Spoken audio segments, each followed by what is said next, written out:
这是我们跟荷兰在台办事处以及文化部、台北书展基金会以及荷兰建筑事务所 MVRDV 共同合作的一个展览。那这个展览原本是在台北书展，然后有一个荷兰主题国展。那这也是台北书展的这个展览第一次移师到这个其他县市来做展出。自从1624年这个荷兰人到台南建立了这个热兰遮堡以来，那让台湾正式的迈入国际贸易的一个版图。那所以是一个值得纪念的一年。所以今年台北书展也特别将荷兰定为一个主题国。策展的一个理念大概就是区分为过去、现在与未来。那在当时的那个年代呢，因为这大航海时期有许多的制图，所以当时有留下了许多航海的地图。那我们也可以在里面稍微找到一些台湾的踪迹。那所以在第一个展区呢，我们是介绍1624。那现在的话呢，这个展览主要是要呈现荷兰当代的一个文学家，所以我们在这个展览的外面呢，就是呈现了8位荷兰当代的一个文学家，包括他们最畅销的作者，以及甚至有一位是荷兰的汉学家。那未来呢，其实就是儿童，所以在未来这个展区呢，展出的就是他们的一些亲子的绘本，那以及儿童的文学家。那在这一圈里面，我们也介绍了许多的荷兰当代的一些文学的绘本作家。掌握市政3分钟，台南进步向前冲。台北书展在过去的传统当中，其实主题展这从来没有移展过了哈。那因为今年主题展其实是荷兰展哦，那台南400其实反映的其实是台南跟过去的历史其实跟荷兰有很深厚的关联哦，所以其实是我们有共同交织的历史。然后我们同样是海岛的国家，然后这个重视科技发展的城市，那以及我们共同面对的一个环境永续的问题，我们都认为其实荷兰馆跟台南400有很深的可以彼此对话跟借鉴的这种价值，所以我们特别把它移到总图这边来。那希望对于荷兰这个国家有兴趣的市民朋友，或者对于台南跟荷兰究竟有过什么样的一个交集的民众呢，能够在这段时间到我们的市立图书馆来来看待、来欣赏、来参观我们这个荷兰馆的展览。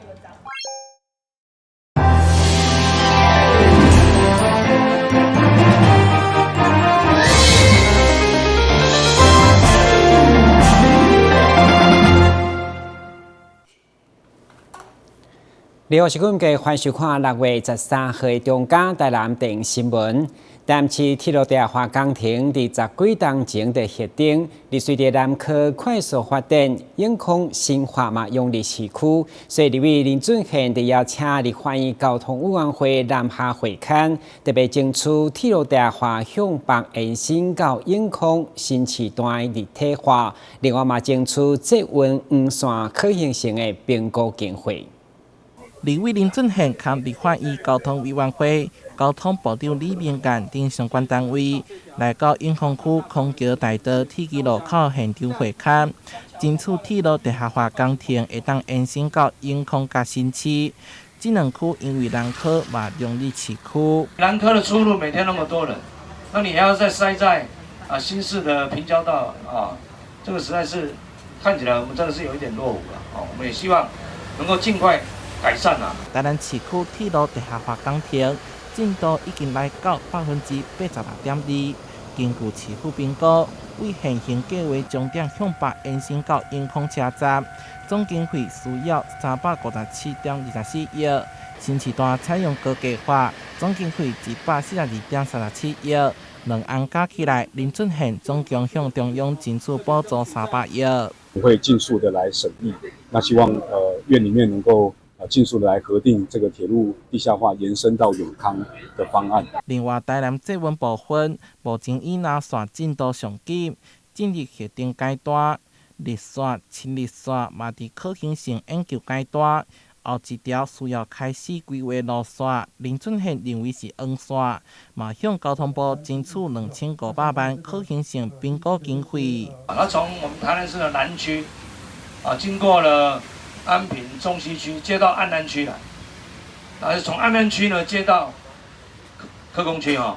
所以这个对未来的旧市区啊，这也是一条非常重要的一个捷运线。我们也希望交通部今天能够支持。交通部长李明干表示，在赖清德总统的支持之下，相信台南捷运进度一定会更加紧。除了已经在可行性评估的几条路线之外，嘛承诺补助市府沿线可行性经费，展开先期作业。台南市马上海采访报道。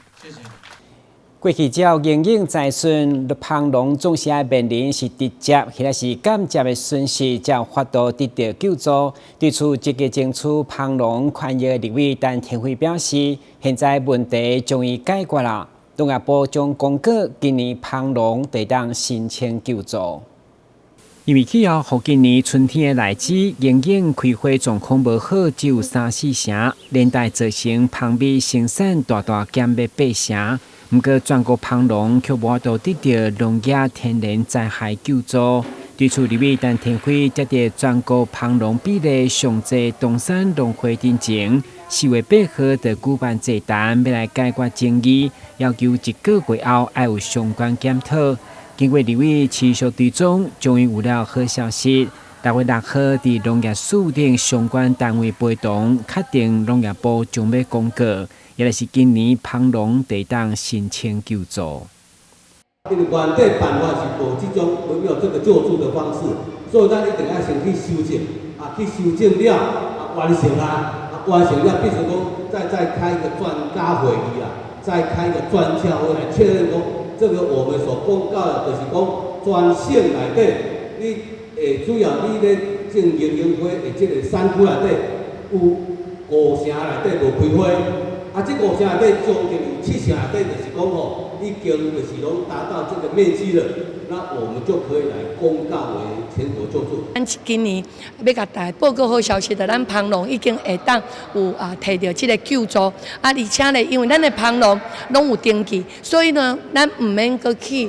做这个重复登记，咱只要旁农有登记的，只要公告了后，来甲咱的区公所来做这个登记讲你有财损，安尼伊就会做这个相关的程序嘛，免回勘。旁农面对今年地当因为营运财损得到应该有的救助，同时唔免回勘简化救助程序，嘛互旁农表达欣慰。其实喷洒药都会对蜜蜂有影响对这几年蜜蜂都已经很难采到蜂蜜了，然后蜜蜂在受损的情况下，其实会让养蜂业这一块、采蜜这一块就越来越难了，所以有天然救助灾害办法一定是最好的啦。为了维护农民的权益，立委陈天辉强调，伊就是冲将旁农的损失降到上低。台南新闻阮吉采访报道。近来安平港出现了12座高达90公尺高塔，后面将议论纷纷，到底是啥？据了解，原来是要进行海上风力发电的基座，嘛意外成为另类的观光景点。对此，在地议员除了肯定政府对着绿色能源的投资，对着台湾电力多元的发展嘛相当期待。对安平国平路尾会当看到真悬的高塔，相当显白，有民众第一时间看到拢相当好奇，甚至意外成为观光景点。不过对民众的回复，嘛发现大家已经有在找答案。就是远远看的话，就会看到还蛮壮观的。第一时间看到怎么样？第一时间就蛮大的，蛮特别的。一个很巨大的东西在那边啊，对。所以就有询问过，对不对？有问过，人家说的是那个风力发电。无毋对，有黄色、白色、甲红色3色设计而成的高塔，悬90公尺，目前有12座，就是中央要发电、水上风力发电的水下基座。伫安平港码头组装以后，未来会陆续运到彰化。虽然互安平成为离岸风力发电的备源基地，不过经发局澄清，台南并无要发电风力发电。在安平港放的是他们离岸风力的基座，那目前他们是会设在彰化跟台中的外海，所以说原则上它是从韩国运过来的，原则上不会在台南这边产生这样子。面对台湾因应电力需求，特别是绿色能源等多元开发，在地议员嘛拢乐观其成。这几只的一个庞然大物是未来会施作在我们的海底下的离岸风电工程的一个水底下的一个基座啦这是一个相当大的一个工程未来也将提供我们台湾更进一步的这个绿能这个相关的一个电量的一个储能台湾的发电其实多元化台南的发电更多元化，尤其在沙仑绿能科学城附近，包含什么？包含绿能发电的话，包含我们的氢能源，包含我们的光电板。其实这两个都是未来净零排碳的一个趋势。这几年来，供电问题争议不断，不过大家肯定的转型绿色能源，尤其离岸风力发电，伫外省的投资已经全力要拼产业链。台湾新闻阮吉采访报道。新冠疫情爆发之前，国际养生会每一档拢会固定办理关闭，关心各地继续利好。不过因为疫情，只好先将活动暂停。该活动第3档后再次重新办理，要来关心关庙弱势。养生在公益，真情照万米关闭活动，今年由国际养生会关庙分会主办。经过分会长简志雄、会内干部、善心人士以及企业共同募集到1万斤的米米，要来捐赠给区里内弱势家户以及公益团体。阮做这道的迄个公益是因为着看自发性的来甲关庙一寡迄个较弱势团体的甲一寡迄个这较贫困的较手较不方便的。阮就以阮做公益的活动来甲你，甲伊做一下服务的互伊讲，食一下3顿饱的就1包米5公斤无偌济啦就因为阮的能力有限所以为遮来甲恁做服务这道的木珠嘛1119包的以阮所有的力量应该算足济啊啦！阮就有法度以家己的能力来做这个活动。活动当天，关庙区长李宪川、市员蔡小薇、林彦竹办公室以及真侪地方的士绅，也拢来到现场祝贺活动顺利。同时，嘛感谢养生会善行付出。感谢那个国际养生协会我们总会长跟副会长他发挥他的爱心他目前的那个米帮助关庙的弱势满满的爱心对我们做团体也是关庙地区这边换了那我们的许多的养生米他每年持续在做今年好像第16年持续每年都有这个捐礼的活动我们感谢那个国际养生协会充满的这个善举这边我们做一个感谢。国际养生会定米活动是创会会长陈元启自2009年发起，多年来已经捐出10万斤以上的白米，善行使人感佩。国际养生会也欢迎志工道合、热心公益的朋友，做伙加入关怀弱势行列。记者张世伟采访报道。日前统计红榜，主要工商汽车科3年级郑培峰考出574分的高分，更是动力及海军全国第一。加上翻新将台北科技大学的车辆钢停起，互老师拢相当的欢喜。伊表示自细汉就对汽车有兴趣，所以希望未来会当往车辆设计来发展。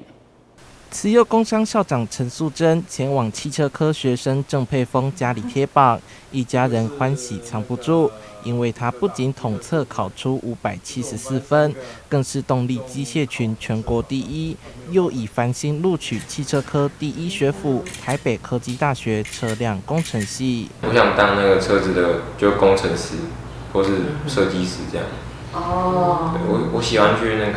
就是去探讨那些车子的结构。或它怎么运作的？原本就读普高的郑佩峰，因为在学校对课程没兴趣，所以休学1年。正好慈幼工商有汽车科，从小对汽车有兴趣的他，跟家人讨论完后，决定转校，在高3也考取到汽车修护以及证照，培育青年，找到他自己的兴趣，找到他自己的优势。然后在社会上面、在专业上面有更好的发展。汽车修护以及证照在业界内相当难考，但在持有工商的汽车科，每届平均通过率高达70%，其中还有1名从长荣女中时尚造型科转学过来的女学生，经过不让须眉，一样考取到这张乙级证照。一开始的话就觉得蛮困难的，但是后来就有练习。从机车、汽车甚至于到卡车，我们都有一系列的一个课程的安排。透过学校的课程安排辅导，让学生们有一技之长，早日与职场接轨。行行出状元，还是得选对科最重要。记者陈怀台南报道。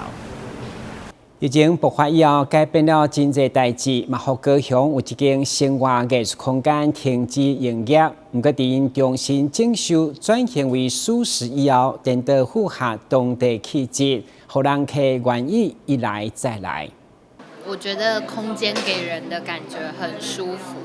就是让你可以在这边慢慢的享受这边的食物，然后不是那种吃很快，然后很快就要离开去赶下一趟的行程。让你可以在这边享受整个空间跟享受食物，有一种步调都慢下来的感觉。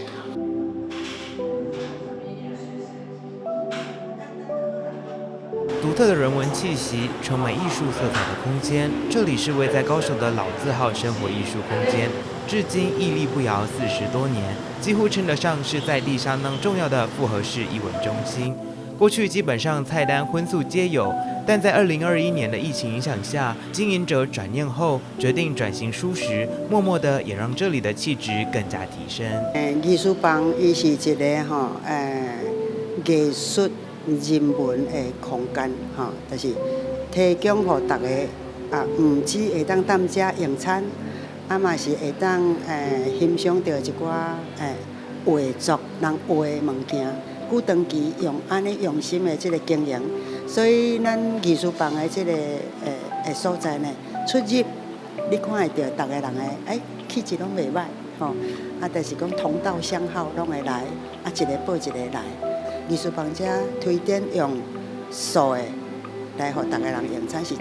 会阁互这个所在阁较清气，是安尼。那我本身是无食素，毋过我大概若来艺术房咧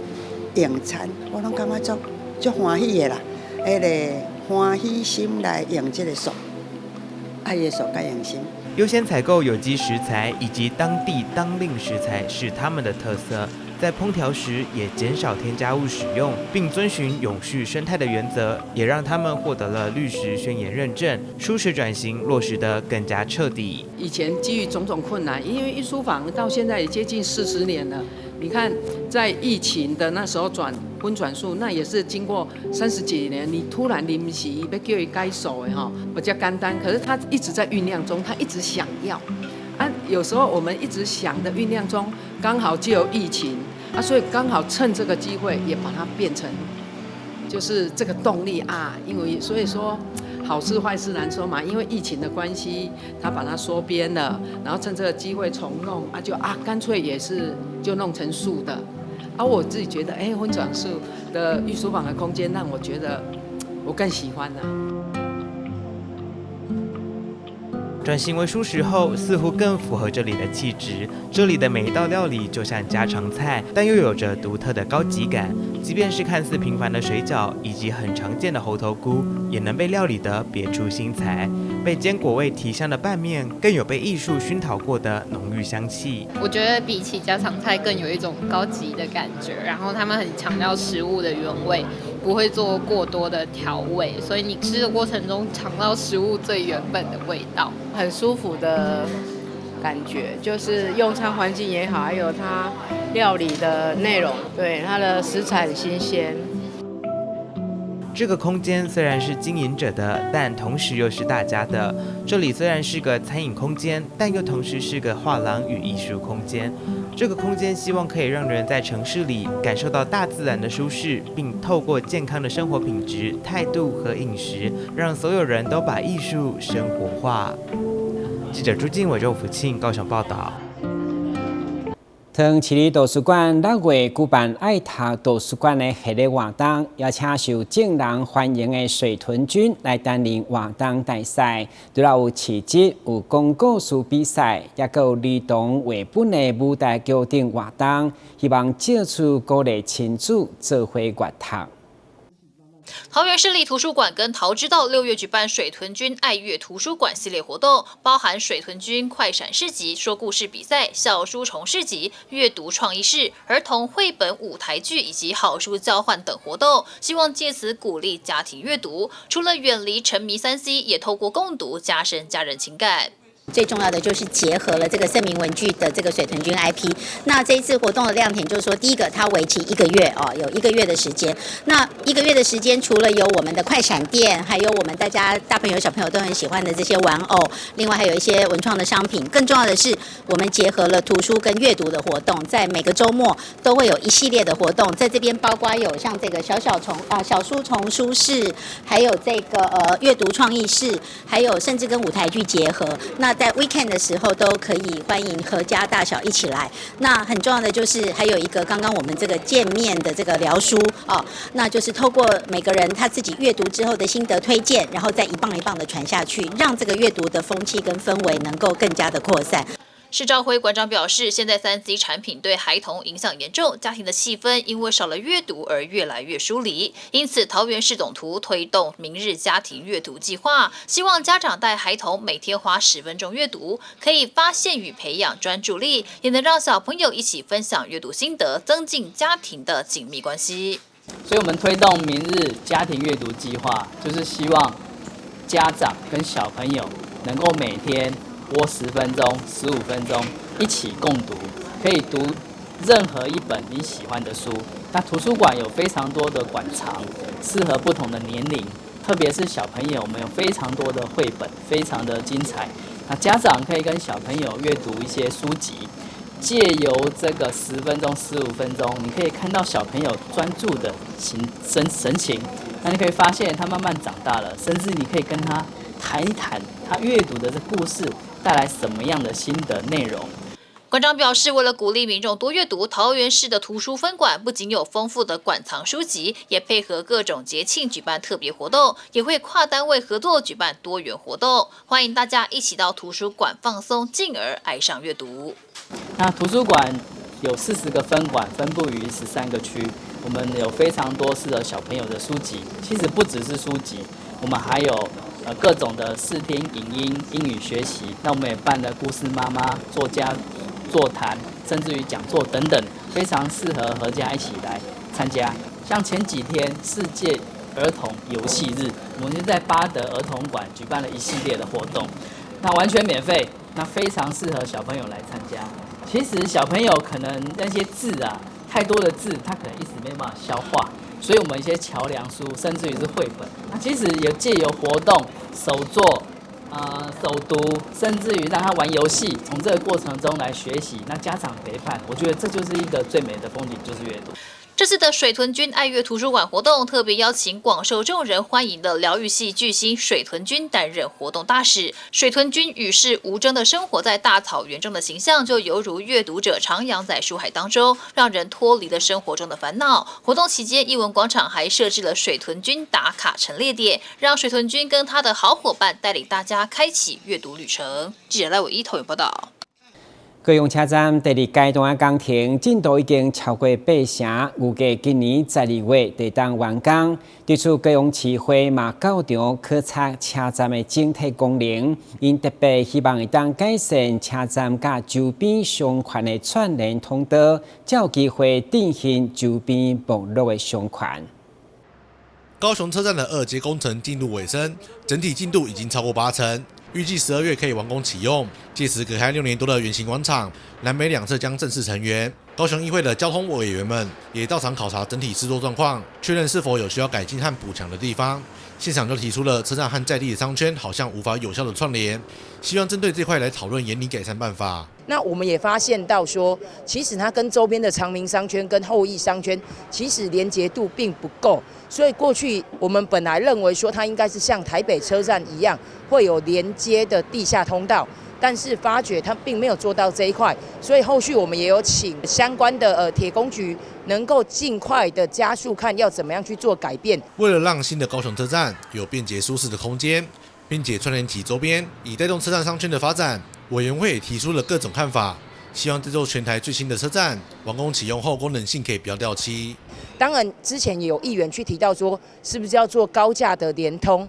但是因为高架联通，他们有去评估过，说可能会造成火车站的周边的整个原有的设计去改变掉，然后可能会变得比较丑，所以这个高架联通他们还在讨论。那当然，地下联通。我们有说，那有办法在做吗？他们也会尽可能的赶快去讨论看看，因为毕竟我们认为说，一个高雄火车站花了这么多钱去设置，我们希望它能够跟周边的环境、跟周边的社区，包括周边的我们的商圈能够去做结合。车站的周边随处可见房屋租售广告，整体看起来相当萧条。假如大车动线没有延伸出去，人潮就无法有效的外溢。也可能就没有机会再振兴没落已久的车站商圈。毕竟那个地方商圈其实已经没落了有一段时间哦，因为火车站新建了10几年哦。老实讲，周边我们可以看得到，周边很多地方都是租售的样貌。我们也不希望说火车站完工之后还是这样的状况，所以也希望说在新建当中能够尽速的去把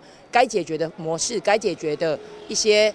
地方能够尽快的去解决掉，让我们火车站完工之后，整体是一个很新的风貌。高雄从铁路地下化到新车站的新建，工程已经长达10几年，周边人潮也已经不如以往。如今高雄车站已经逐步完工，盼望这个全新打造的地标，可以为地方带来新的活力与转机。记者孙军高雄报道。感谢收看6月13日中午台南电新闻，我是顾文杰，咱再会。